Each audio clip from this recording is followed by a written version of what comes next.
Seiklusfesti idee tekkis juba paar aastat tagasi või varasemalt, et me oleme ju seiklusmaana ennast reklaaminud ja reklaamime edasigi, siis järelikult oli vaja mingit tunnusüritust ja mis sobib paremini seiklusmaale kui seiklusfest. Seiklusfestival oli väga hea näide sellest, kuidas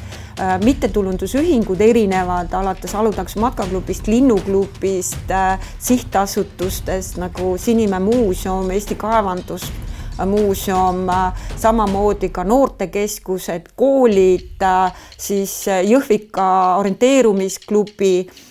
suudavad teha head koostööd ettevõtjatega, Adrenaator Grupp, Aidu veespordikeskus, majutusasutused, toitlustusasutused, et me tahtsimegi näidata, et Ida-Virumaal saavad seiklused nii täiesti tavalised inimesed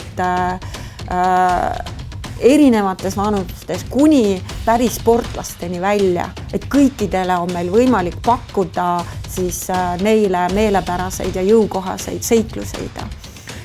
Ilma integratsiooni sihtasutuse toetuseta selliseid suuri asju teha, mis annavad tulevikule sünergiat ja hoogu juurde, ma ei usu, et on võimalik teha.